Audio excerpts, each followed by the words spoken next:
नमस्कार। आज के इस कार्यक्रम में आपका स्वागत है।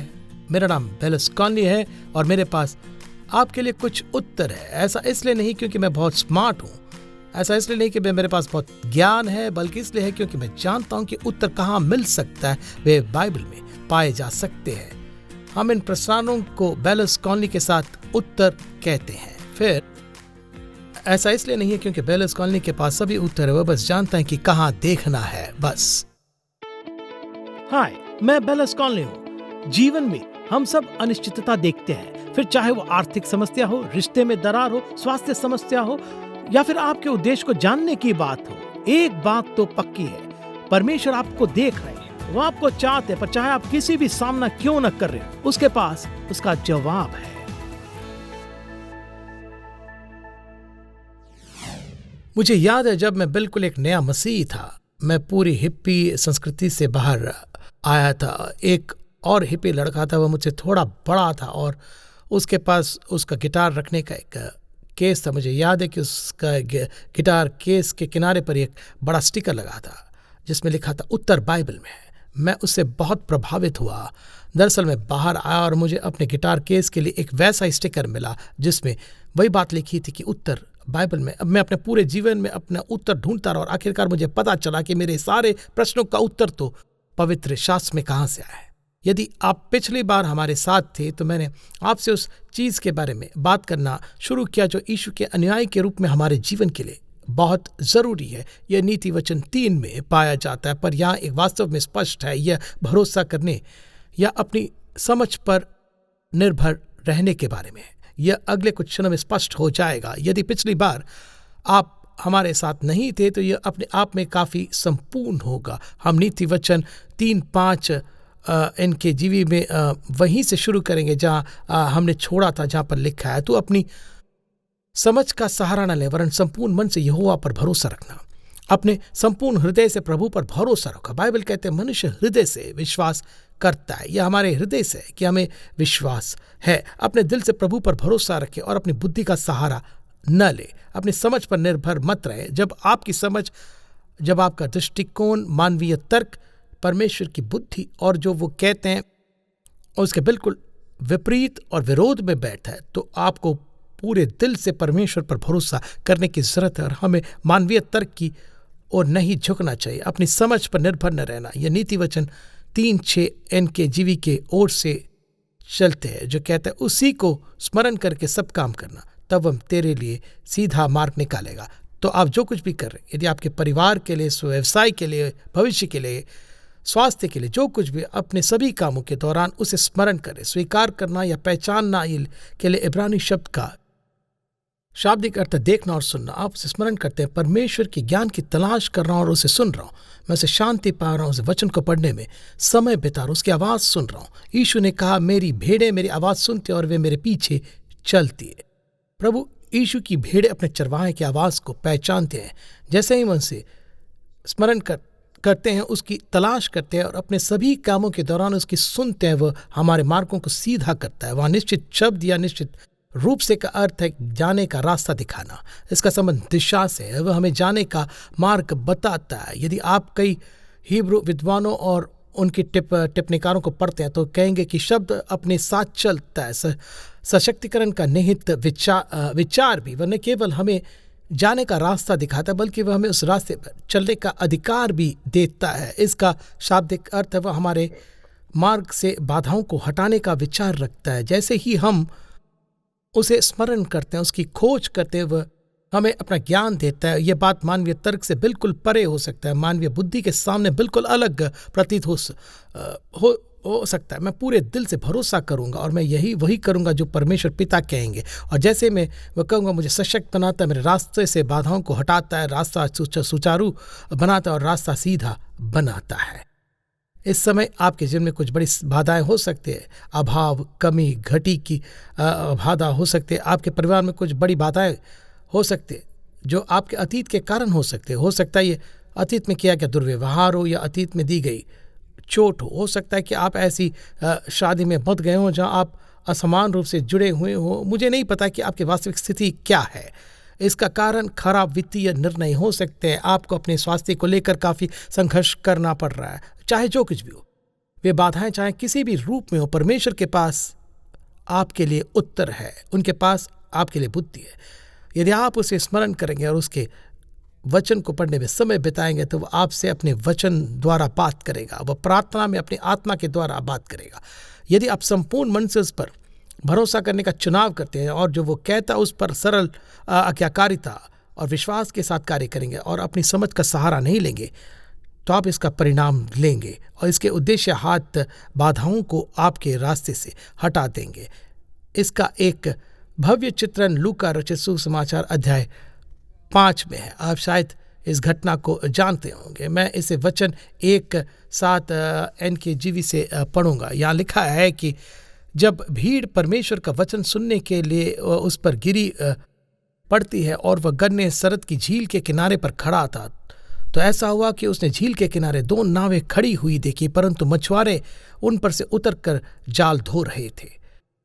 तब वो उन नावों में से एक पर जो शमौन की थी चढ़ गया और उससे नाव को किनारे से थोड़ा हटाने को कहा और वह बैठ गया और नाव पर से भीड़ को उपदेश देने लगा। और जब वह बातें कर चुका तो शमौन से कहा, गाहिरे में जाकर मछलियां पकड़ने के लिए अपना जाल डालो। परंतु शमौन ने उत्तर देकर कहा, हे स्वामी, हमने सारी रात परिश्रम किया परंतु कुछ न पकड़ सके, तो भी तेरे कहने से मैं जाल डालूंगा।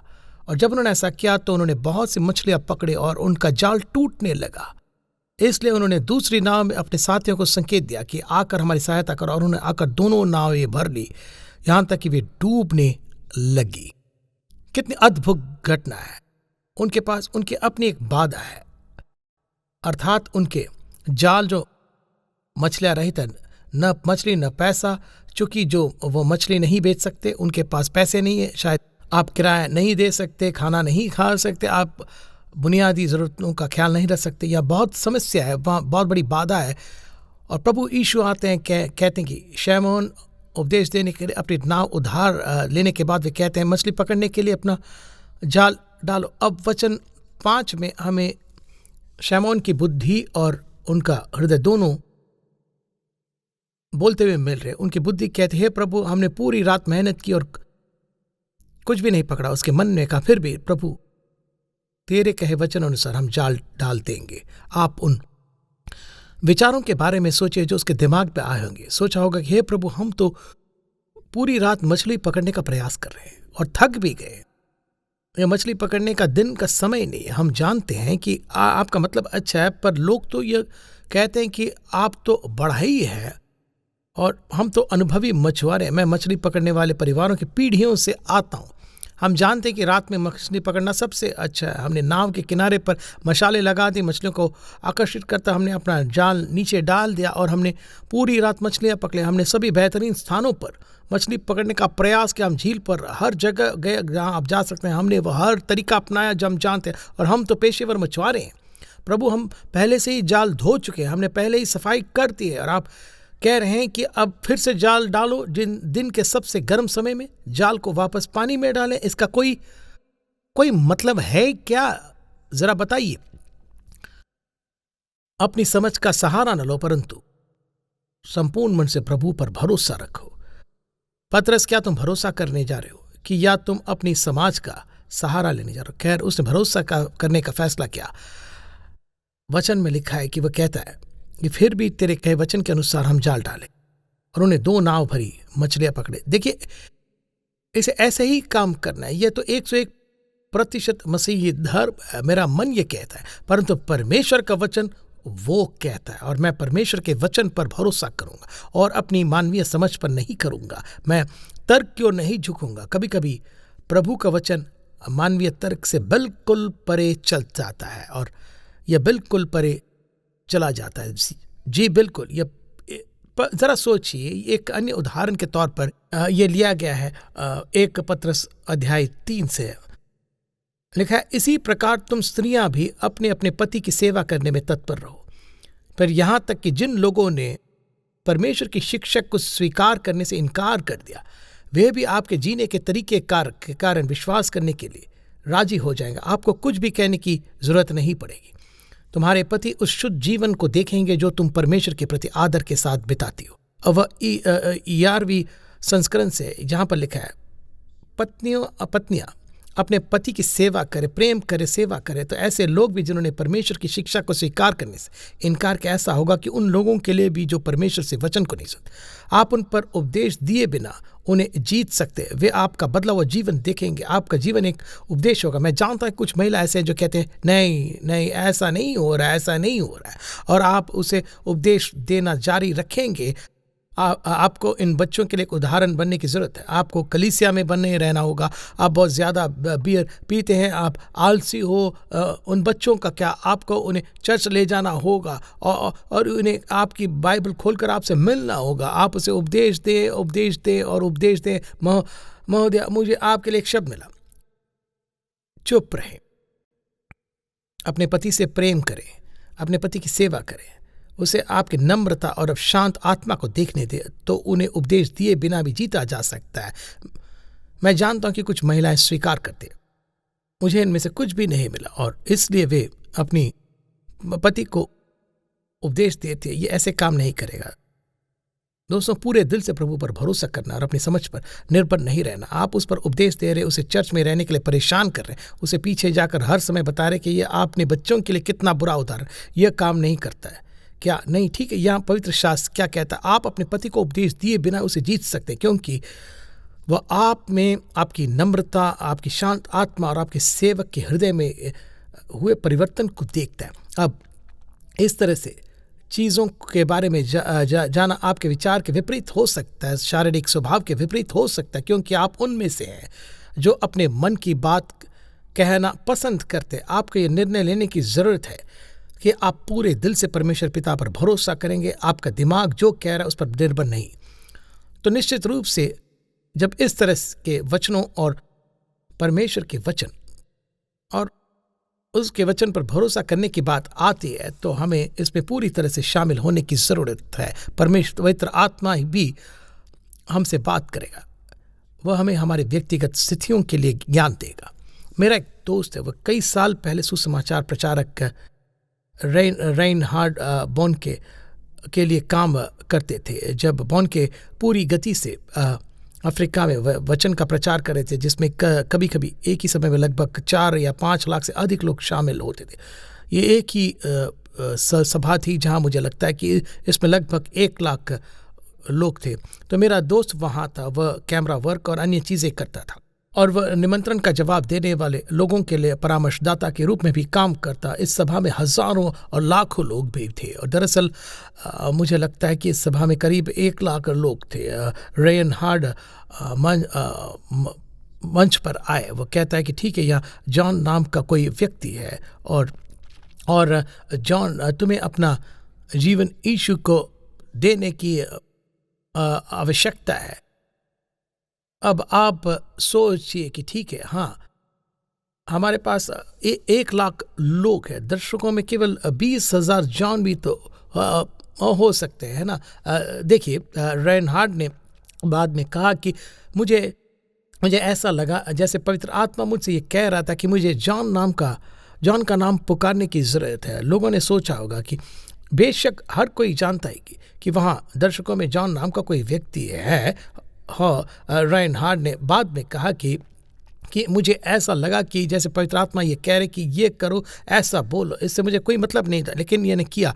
वैसे भी मेरा दोस्त वहाँ वापस आ गया था। उन्हें परामर्शदाता मिल गए, और उनमें से कुछ के पास लोगों के बड़े समूह में उनसे बात करते, किताबों को उनके हाथ में देते, उनके इन सभी समूह में शामिल कर लिया। मेरे दोस्त को बस इस एक आदमी से बात करने का मन हुआ। वह उस व्यक्ति से बात करो जो सामने आया। लड़का सुपर इमोशनल हो गया। दोस्त कहता है, तुम्हारी गवाही क्या है? आप आगे आए और यीशु को स्वीकार किया? उन्होंने कहा, हाँ, मेरे पास है। मुझे लगता है कि वो लड़का रो रहा था। मेरी माँ ने जोर देकर कहा कि मैं आज रात यहाँ हूँ। उसने कहा, मैं नहीं जाने वाला। उसने कहा, वो सब जो वो करते हैं वो जो बहुत नकली है, मैं नहीं जा रहा हूँ। फिर भी उसकी माँ ने कहा, बेटा तुम मेरे साथ आना होगा, ये नकली है। उसने कहा, ये नकली नहीं है, ये वास्तविक। उन्होंने कहा, माँ, एकमात्र तरीका जिससे मुझे पता चले कि वास्तविक है, परमेश्वर वास्तविक है, और आप जिस मुक्ति की बात कर रहे हैं वो यह कि उपदेशक मन से मेरा नाम पुकारे। और उसका नाम जॉन था। अपने पूरे दिल से प्रभु पर भरोसा रखे और अपनी समझ का सहारा न ले। अपने सभी कामों में उसे स्मरण करे और वह आपके लिए सीधा मार्ग जरूर निकालेगा। जब यीशु गलील के काना में विवाह की दावत में था तो उसकी मां ने उसके पास आकर कहा कि बेटा, उनके पास दाखरस खत्म हो चुका है। फिर वह दावत के सेवकों की ओर मुड़ती और कहते हैं कि जो कुछ वह तुमसे कहें वही करो। यीशु ये खाली पानी के बर्तन है, वे दरअसल 60 गैलन मूल्य के खाली बर्तन। उसने कहा कि उन्हें पानी से भरे, वे ऐसा ही करते हैं। वो कहता है अब इसे निकालो और जाकर भोज के प्रधान के पास ले जाओ। जरा सोचे, यीशु क्या आपने अपनी मां की बात नहीं सुनी? उनके पास कोई दाखरस नहीं बचा है। उसने पानी नहीं कहा, हमारे पास बहुत सारा पानी है मगर दाखरस नहीं है। यदि हम भोज के प्रधान के पास पानी ले जाएं तो हमारी नौकरी चली जाएगा और हमारी प्रतिष्ठा खो जाएगी। हमें किसी अन्य दावत में काम पर नहीं रखा जाएगा। हम स्वयं को मूर्ख बनाने जा रहे हैं। इसका कोई अर्थ नहीं निकलता। उनके पास कोई दाखरस नहीं। कुछ तो था उन आंखों में और उस आवाज में जिसने उन्हें मजबूर कर दिया। उन्होंने जल लिया और जल लेकर उसमें उंडेल दिया और भोज के प्रधान को दिया। और मेरा मानना है कि जब तक वह उसके कप में नहीं पहुंची, वह दाखरस में नहीं बदली। वह एक घूंट पीता है, दूल्हे को बुलाता है और कहता है कि अरे, आमतौर पर लोग शुरुआत में सबसे अच्छी दाखरस परोसते हैं जब हर कोई अच्छी तरह से तृप्त में होता है। जब वे थोड़ा छक जाता है और तो वे थोड़ा कम दाखरस परोसते हैं। लेकिन आपने सबसे अच्छी दाखरस अब तक बचा रखा था। अब तक आप उन नौकरों के बारे में सोचिए जिन्हें उन मशकों से सिर्फ पानी ही निकालना होगा। पूरे दिल से उन्होंने प्रभु पर भरोसा किया और अपनी समझ का सहारा नहीं लेना था। देखिए, आपकी स्थिति में अभी जो भी है, जो कुछ का आप सामना कर रहे हैं, जो कुछ भी आप झेल रहे हैं, हो सकता है कि आप अपनी शादी में एक बड़े संकट में हो, लेकिन प्रभु के पास आपके लिए एक मार्ग है। दरअसल आप जिस स्थिति में उससे पहले अनंत काल में परमपिता परमेश्वर, पुत्र परमेश्वर और पवित्र आत्मा परमेश्वर ने बैठकर आपके बारे में बात की, आपकी स्थिति के बारे में बात की और उन्होंने एक योजना बनाई है। परमेश्वर के पास आपके चलने के लिए एक मार्ग है और यदि आप उसे खोजेंगे तो वो आपको दिखाएगा। उनके वचन को पढ़ने में समय बिताएं, उसे खोजने में घुटनों के बल समय बिताएं। महान चरवाहा आपका मार्ग निर्देशित करेगा। उसके पास आपके लिए बुद्धि है। यदि आपने अभी अभी अपनी नौकरी खोई है तो प्रभु के पास बुद्धि है। आप एक शरणार्थी हो सकते हैं जो अभी अभी किसी देश में और आप नहीं जानते कि क्या करना, आपके पास कुछ नहीं और आपको निर्वासित किए जाने का खतरा है। वहाँ हर तरह की चीज़ें चल रही और आप बस अपने परिवार का ख्याल रखते हुए देखना चाहते। मेरा मन आपके प्रति तरस से भरा हुआ। आपकी स्थिति ने प्रभु को आश्चर्यचकित नहीं किया। उसके पास आपके लिए बुद्धि है। यदि आप उसे खोजोगे तो वो आपको दिखाएगा कि आगे आपको क्या करना है। शांत हो जाए, उसकी बात जोड़ने में समय बिताएं। परमेश्वर आपके हृदय से बात करेंगे। उसके वचन को पढ़ने में समय बिताएं और प्रभु आपसे बात करेंगे। हम पुरानी इमारतों में से एक में, जहां हम एक कलीसिया के रूप में इकट्ठा हुआ करते थे, वहां पर बहुत सीमित पार्किंग का स्थान हुआ करता था, तो हमें पार्किंग के लिए दूर जाना पड़ता। मैं अक्सर चर्च में अपनी पार्किंग की जगह छोड़ देता और लोगों को उसमें पार्क करने देता। मैं बाकी सभी लोगों के साथ एक स्थानीय स्कूल में पार्क करता और फिर मैं चर्च चला जाता। और ये शायद वहाँ से 7-8 मिनट की पैदल दूरी पर था। वो एक आदमी था जो हर समय पानी और अपना अन्य सामान लेकर अपने आंगन में खड़ा रहता। आमतौर पर उसे देखकर आप बता सकते हैं कि वह नशे में हुआ करता, वह शराब पिया करता। जब चर्च के लोग उसके घर से पास फुटपाथ पर चलते तो उन पर तंज कसता, परेशान करता, चिल्लाता, उनका मजाक उड़ाता। वह ऐसा ही किया करता। मैं भी एक बार वहाँ से चल कर जा रहा था और वह नहीं जानता था कि मैं पासवान हूँ। मैं उस घर के पास लेकर जाता, वो कहता कि आप उसी खाली चर्च में जा रहे हैं। यदि आप सच्चे मसीह होते तो आप मेरा कचरा बाहर निकालते। मैं रुका और बोला, तुम्हारे कूड़े के डिब्बे कहाँ हैं, आपके कूड़ेदान कहाँ है? उनके कहा कि वे घर के पीछे। मैंने कहा अगर मैं गेट से आऊँ तो क्या आपत्ति है? उन्होंने कहा आगे जाओ। मैं गेट से आकर जाता हूँ। उसके कूड़ेदान, उसके कचरे के डिब्बे मिलते हैं, मैं उन्हें बाहर लाता हूँ, किनारे पर रखता हूँ। मैंने कहा तुम वहाँ जाओ दोस्त, आपका दिन अच्छा है। उसने बस यही किया और मैं अपने रास्ते चल दिया। तो हमारा एक पादरी हर समय वहाँ पार्क करता और वहाँ से चल जाता। प्रभु ने उसके दिल से बात की। पवित्र शास्त्र रोमियो 12:20-21 यानी के जीवन में जैसा लिखा हुआ है, इसलिए यदि तेरा शत्रु भूखा हो तो उसे खिला, यदि वह प्यासा हो तो उसे पानी पिला, क्योंकि ऐसा करने से तुम उसके सिर पर आग के अंगारे रखोगे। बुराई से न हारो परंतु भलाई से बुराई पर जीत हासिल करो। क्या आपका कोई दुश्मन है, उसे खिलाओ। यदि वो प्यासा हो तो पानी पिलाओ। आप उसके सिर पर आग के अंगारे के ढेर रखोगे। कुछ टिप्पणीकारों का कहना है कि यदि आप चाहे तो वह तीखी निंदा करने जैसा, यह उनके लिए आपके प्रति इतना गलत व्यवहार करने का ज्वलंत अपराध है। आप अच्छाई करके ही बुराई पर विजय पाते हैं। वैसे भी वह बस इसी से प्रभावित था। वह जब भी उस आदमी के पास से गुजरता था तो उससे हमेशा प्यार से बात करता था। वह आदमी बाहर पानी पीने जाता था और फिर ज़्यादातर समय वह सुबह सुबह शराब पीता रहता था। पासबान आते और कहते, अरे तुम्हारा बगीचा बहुत सुंदर है, आपने वास्तव में अपने बगीचे के साथ अच्छा काम किया, आपके गुलाब भी सुंदर है। और फिर वह शुरू होता है। दरअसल वास्तव में फिर वो कहते हैं, मेरे घर के पीछे भी एक बगीचा है, तुम्हें वह भी देखना होगा। उन्होंने कहा ज़रूर। वह उसे बाहर निकाल कर दिखाता है, हमेशा उसकी तरफ करता है और उसके प्रति दयालु रहता है। फिर उसने उस व्यक्ति को चर्च आने के लिए आमंत्रित किया। वह आदमी एक दिन उसके साथ चर्च आया। मैं उपदेश दे रहा था। सेवा के अंत में वो व्यक्ति आ रहा है, उसने अपना जीवन यीशु को दे दिया। वह सिसक रहा था। उसने याद आया कि जब वो मुझे ताना मारा करता था और मुझ पर चिल्लाया करता। उसने कहा, मुझे नहीं पता था क्या पासबान, मुझे बेहतर। मैंने कहा, चिंता मत करो। उसे मसीह पर विश्वास हुआ क्योंकि कोई वही कह रहा था जो पवित्र शास्त्र ने कहा था। अब आपके दिमाग में आप बस इस लड़के को नज़रअंदाज करना चाहते हैं। मानवीय तर्क कुछ ऐसा ही कहेंगे, ये आदमी शराब पी रहा है, अपने चित्त से बाहर है, या हो सकता है कि वो उसे कुछ भद्दा जवाब दे रहा, यह मानव स्वभाव की तरह है। आप इन विचारों से लड़ते हैं। परमेश्वर की बुद्धि ने कहा कि दयालु बनो, बुराई को अच्छाई से जीत दो, और उसने यही किया। और मुझे लगता है कि यह भी मुख्य है कि जब बात आते तो हम अनुमान और विश्वास के बीच अंतर को जानें। अनुमान, आप बस इसलिए कुछ कह रहे हैं कि क्योंकि किसी और ने किया, या आप सीमा से बाहर जा रहे हैं, मैं इसे देखने जाऊँ, परमेश्वर क्या है, बेहतर होगा कि आप मुझे पकड़ लें। नहीं, वो आपको पकड़ने के लिए बाध्य नहीं। जब प्रभु का वचन आपके हृदय में वास्तविक हो जाता है, या पवित्र आत्मा ने वास्तव में आपसे बात की है, तब आप उस पर कार्य कर सकते हैं और इसका परिणाम भी अच्छा ही होगा।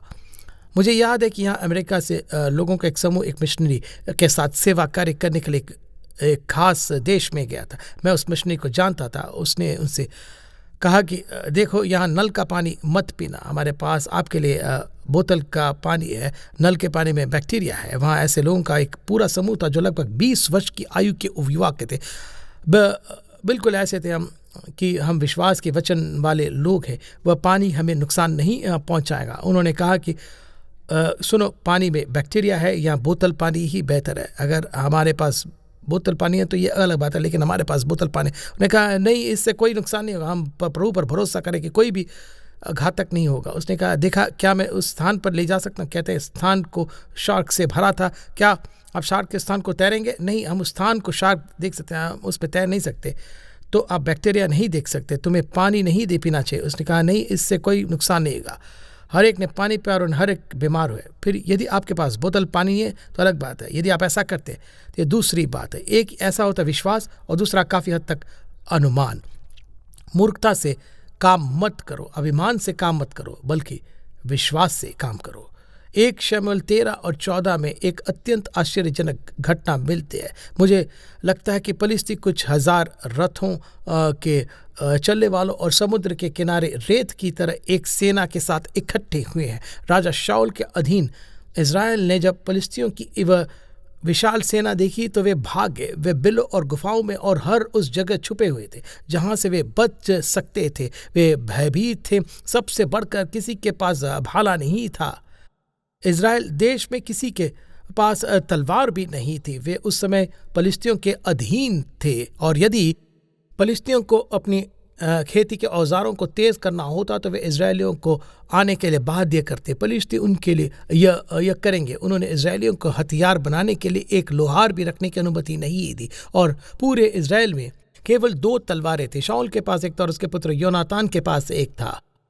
शाऊल वहाँ है और उसकी सारी सेना भाग गई है। सेना में केवल 600 इजरायली बचे जो शाऊल के साथ रुके थे, और योनातान वास्तव में चुपचाप भाग जाता है और फलिस्तियों के पास ये बड़ी चौकी है। और जैसा कि मैंने कहा, ये एक बहुत विशाल सेना है। लिखा है कि शमूएल 14:6-10 में इनके जीवी की तब योनातान ने अपने हथियार ढोने वाले जवान से कहा, हम इन खतना रहितों की चौकी के पास चले। हो सकता है कि यहोवा हमारी सहायता करे, क्योंकि यहोवा के लिए कोई रुकावट नहीं कि चाहे तो बहुत लोगों के द्वारा चाहे थोड़े लोगों के द्वारा छुटकारा दे। तब उसके हथियार ढोने वाले ने उससे कहा कि जो कुछ तेरे मन में हो वही कर और उधर चल, मैं तेरी इच्छा के अनुसार तेरे संग रहूंगा। मुझे लगता है कि ये बहुत मुख्य है। हथियार ढोने वालों को एहसास हुआ कि परमेश्वर के ने योनातान के दिल में कुछ डाल दिया है। योनातान यहाँ केवल अभिमानपूर्वक कार्य नहीं कर रहा, प्रभु ने वास्तव में उसके हृदय में कुछ डाला है। तो उसने कहा कि जो कुछ तेरे मन में हो वही कर, मैं तेरी इच्छा के अनुसार तेरे संग रहूंगा। तब योनातान ने कहा, ठीक है, हम उन मनुष्यों के पास जाएं और अपने आप को उन पर प्रकट करें। यदि वे हमसे यूँ कहें कि जब तक तो हम तुम्हारे पास न आए तब तक ठहरो, तो हम अपने स्थान पर खड़े रहें और उनके पास न जाएं। परंतु यदि वे यूँ कहें कि हमारे पास आओ, तो हम चढ़ेंगे, क्योंकि यहोवा ने उन्हें हमारे हाथ में कर दिया और यह हमारे लिए यह चिन्ह होगा। और ऐसा ही हुआ। योनातान और उसके हथियार ढोने वालों ने जाकर पलिश्तियों के एक पूरे समूह को मार डाला। तब परमेश्वर ने पलिश्तियों में भय उत्पन्न कर दिया। वे एक दूसरे को मारने लगे और घबरा कर भागने लगे। तब इजरायलियों को एहसास हुआ कि क्या हो रहा था। उन्होंने पलिश्तियों पर आक्रमण करना आरंभ किया और जो लोग चट्टानों में और गुफाओं में छिपे हुए थे वे सब निकलकर पलिश्तियों का पीछा करने लगे। ये एक महान विजय थी जो परमेश्वर ने उन्हें दिलाई, और इसका कारण यह था कि योनातान ने वही किया जो उसके मन में परमेश्वर द्वारा डाला गया था। इसका कोई मतलब नहीं था। आप कह सकते हैं कि उसकी बाधा पलिश्तियों की एक छावनी थी। जब योनातान ने अपने संपूर्ण मन से भरोसा किया तो प्रभु ने उस बाधा को हटा दिया। प्राकृतिक मन के लिए इसका कोई मतलब नहीं होता। इसके द्वारा पलिश्तियों का गढ़ इजराइल पर टूट गया। ऐसा प्रतीत हो सकता है कि शैतान का आपके जीवन में और आपके शरीर में, आपके विवाह, आपके वित्त और आपके बच्चों पर एक विशाल अटूट कड़ है। दोस्तों, आपके पास परमेश्वर के वचन की तलवार है। जो आपके मन में परमेश्वर द्वारा डाला गया हो वही करे और अपनी समझ पर निर्भर न रहे। परमेश्वर के मार्ग से उस गढ़ पर आक्रमण करो। अपनी कमी पर देने की तलवार से वार करो। अपने शत्रुओं पर दया की तलवार और प्रेम की तलवार से हमला करो। हो सकता है कि यह आपके स्वाभाविक दिमाग को समझ में न आए और आप यह भी नहीं समझ पाएंगे कि यह कैसे काम कर सकता है। जब आप अपने संपूर्ण मन से प्रभु पर भरोसा करने का फैसला करते और अपनी समझ पर निर्भर नहीं होते, जब आप मानवीय तर्क और कारण के खिलौना रूपी तलवार को फेंक देते और प्रभु के वचन की दोधारी तलवार उठाते हैं, तो यह पूरे वातावरण में एक कंपकपी भेजता है। अंधकार के मेजबान जो होते हैं वे ये जानते हैं कि वे परमेश्वर कुछ बाधाओं को दूर करना शुरू करने वाले। वही करो जो प्रभु ने तुम्हारे मन में डाला है। दोस्तों, आपको कभी भी इसका पछतावा नहीं होगा। यह आपका मार्ग निर्देशित करेगा, वो आपको सशक्त बनाएगा, वो बाधाओं को रास्ते से हटाएगा, वो आपको सही दिशा में भेजेगा। मैं बस उन लोगों को धन्यवाद कहकर समाप्त करना चाहता हूँ जो हम जो करें उसका समर्थन कर रहे हैं। उम्मीद है कि इस संदेश ने आपको प्रोत्साहित किया होगा। आपकी मदद से हम दुनिया भर के लोगों को वही प्रोत्साहन दे रहे हैं। मैं बस यही कहता हूँ कि परमेश्वर आपका भला करे। यदि आपने कभी हमारे साथ जुड़ने और भागीदार बनने के बारे में नहीं सोचा तो शायद इस पर विचार करें, क्योंकि हम अन्य लोगों को उसी तरह से धन्य और प्रोत्साहित होते देखना चाहते हैं जैसे आपको प्रभु के वचन द्वारा आशीर्वाद और प्रोत्साहित किया गया है। मैं आपसे फिर अगली बार मिलूंगा। हम बिल स्कॉनली के मित्र और पार्टनर्स का धन्यवाद करते हैं जिनके द्वारा ये प्रोग्राम संभव हुआ है। अधिक जानकारी और प्रेरणा के लिए billsconley.com पर जाइए।